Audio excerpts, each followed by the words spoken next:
Sari berdiri mematung di bandara, menatap layar keberangkatan sambil menggenggam erat koper lusuhnya. Di dalam koper itu hanya ada beberapa helai pakaian, sebuah foto keluarga, dan banyak sekali doa serta harapan. Hari ini, ia akan meninggalkan tanah kelahirannya untuk mengadu nasib di Jepang. Setahun terakhir ia habiskan untuk training keras. Belajar bahasa Jepang, disiplin kerja, cara berperilaku. Tidak mudah. Berapa kali ia menangis diam-diam karena lidahnya keluh mengucapkan kata-kata asing itu. Tapi ia terus bertahan.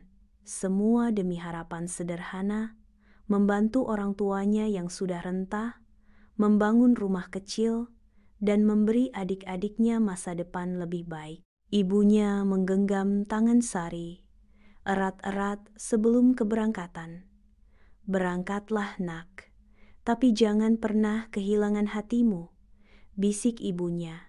Suaranya bergetar menahan tangis. Sari tersenyum, meski matanya berkaca-kaca. Ia berjanji dalam hati, apapun yang terjadi, ia akan pulang dengan kepala tegak. Ketika pesawat mulai mengudara, Sari menyandarkan kepalanya ke jendela, menyaksikan kampung halamannya mengecil di kejauhan. Ia tak tahu apa yang menantinya di negeri orang, tapi ia siap, atau setidaknya mencoba untuk siap.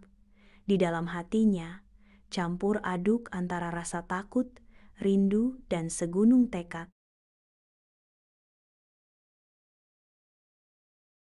Tiba di Jepang, udara musim gugur langsung menusuk kulit. Sari menahan gemetar, berusaha tetap tersenyum meski tubuhnya menggigil. Ia dan beberapa TKI lain langsung diantar ke pabrik tempat mereka akan bekerja. Sari bersyukur, training setahun membantunya memahami instruksi sederhana dalam bahasa Jepang. Namun, kenyataan jauh dari bayangan. Budaya kerja Jepang sangat ketat. Telat 1 menit saja dianggap fatal. Gerak lambat sedikit, langsung kena tegur. Di pabrik, Sari berkenalan dengan Mira senior yang sudah setahun lebih bekerja di sana. Awalnya, Sari senang karena Mira sesama orang Indonesia, tapi ternyata Mira jauh dari yang ia bayangkan. Mira suka pamer pengalaman, merendahkan junior baru, dan sering membentak tanpa alasan jelas. Kalau kayak gitu kerja, sampai kiamat kamu gak naik gaji, sindir Mira suatu hari, keras, hingga membuat semua orang melirik Sari. Sari hanya menunduk, menahan air mata yang hampir tumpah. Ia tahu, membantah hanya akan memperburuk keadaan, tapi dihina di negeri orang, ketika jauh dari keluarga, rasanya lebih menyakitkan dari apapun. Malam hari, di kamar asrama, Sari menulis di buku hariannya, "Aku ingin kuat. Aku ingin membuktikan bahwa aku juga bisa, meski dunia ini terasa begitu asing dan dingin." Hari-hari di pabrik semakin berat bagi Sari. Selain beban kerja yang luar biasa padat, tekanan dari Mira membuatnya hampir menyerah. Mira, senior yang mestinya membimbing, justru seperti bayang-bayang menakutkan. Setiap gerakan Sari selalu dinilai salah. Terkadang, Mira bahkan sengaja menyuruhnya mengerjakan bagian paling berat, lalu meninggalkannya sendirian. Suatu sore, setelah seharian mengangkat barang berat dan berdiri tanpa henti, Sari pulang ke asrama dengan langkah gontai. Tangannya penuh lecet, punggungnya terasa patah, tapi yang paling sakit adalah hatinya. Sesampainya di kamar, Sari menahan sesak di dadanya. Ia tak ingin menangis. Ia tahu kalau ia menangis sekarang, mungkin ia akan benar-benar tak sanggup bertahan. "Aku jauh-jauh ke sini bukan untuk kalah," gumam Sari pelan, sambil menatap langit-langit kamar yang kosong. Namun, malam itu, ia tertunduk menangis dalam diam. Semua rasa lelah, rindu rumah, dan luka karena dihina tumpah ruah dalam isak yang diredam bantal. Besok paginya, dengan mata bengkak, Sari kembali berdiri di jalur produksi, memaksa dirinya tersenyum meski hatinya remuk. Di tempat asing ini, tidak ada yang benar-benar peduli pada air mata. Yang ada hanya pilihan, bertahan, atau pulang dengan tangan kosong.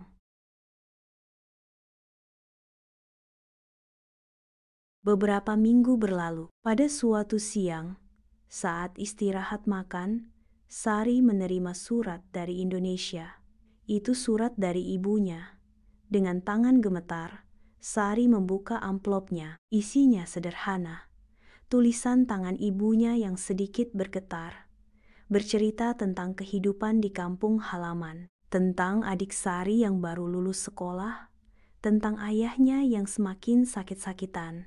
Dan di akhir surat, ibunya menulis, "Ibu rindu sekali, Nak, tapi kami semua di sini baik-baik saja. Jangan terlalu memikirkan kami. Fokuslah kerja supaya mimpimu terwujud." Air mata Sari jatuh membasahi surat itu. Ia tahu ibunya berbohong. Sari bisa membayangkan betapa beratnya hidup di kampung tanpa cukup uang, dengan beban kebutuhan yang terus menghimpit. Tapi surat itu juga menjadi semangat baru. Sari mengepalkan tangan. Ia harus kuat. Ia harus bertahan. Bukan hanya untuk dirinya sendiri, tapi untuk keluarganya yang menaruh harapan besar di pundaknya. Di tengah rasa lelah, hinaan, dan rindu yang tak berkesudahan, ada satu cahaya kecil yang membakar semangatnya, cinta untuk keluarga. Dan itu cukup untuk membuatnya berdiri lagi esok pagi. Sari mulai terbiasa dengan rutinitas kerja di pabrik makanan beku. Meski lelah membelah hari demi hari, ia tetap rajin menyisihkan sedikit demi sedikit dari upahnya. Dalam hatinya ada satu tekad, ingin cepat pulang dan membangun warung kecil di kampung, supaya ibunya tidak lagi hidup susah. Namun, harapan itu retak saat telepon dari kampung berbunyi.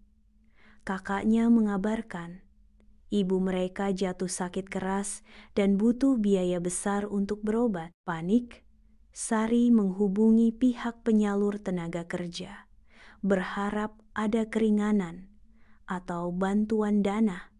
Tapi jawaban yang ia terima menusuk perasaannya. "Kamu kontraknya 5 tahun, baru jalan 1 tahun kok sudah banyak permintaan? Ini kerja, bukan main-main," ketus Bu Ayu, koordinator lapangan. Sari menahan tangis. Malam itu, ia menangis sendirian di kamar, menggenggam erat foto ibunya. Dan yang lebih membuat hati Sari remuk, di asrama muncul tokoh menyebalkan. Maya, teman seasrama yang suka menghina. Ya ampun, baru ditinggal bentar di luar negeri aja, udah drama, lebay amat, ejek Maya sambil tertawa dengan teman-temannya. Sari memilih diam. Tapi dalam hati, ia berjanji, ia harus kuat untuk ibunya, untuk dirinya sendiri. Hari-hari berlalu penuh kecemasan. Setiap detik terasa begitu lambat, seakan menahan napas. Hingga suatu sore, kabar itu datang menghantam seperti badai. Surat dari kampung dibuka dengan tangan gemetar. "Ibu sudah pergi. Maaf, kami tidak sempat menunggu kepulanganmu. Kami kuburkan di samping Bapa." Sari jatuh terduduk. Ponselnya terlepas dari genggaman. Ia menangis sesenggukan di pojok kamar, sendiri, tanpa ada yang peduli. Tapi Maya, si teman menyebalkan itu, justru kembali membuat suasana semakin perih. "Halah, ngapain nangis? Udah tahu kerja di luar negeri kok, resiko lah," katanya sambil mengunyah cemilan, seolah tak punya hati. Sari menghapus air matanya kasar. Ia sadar hidup di negeri orang memang tak ada tempat untuk lemah. Tapi luka di hatinya tetap menganga perih dalam. Dalam diam, ia berjanji lagi pada dirinya sendiri. Aku harus bertahan. Aku harus pulang dengan harga diri, walaupun semua sudah berubah.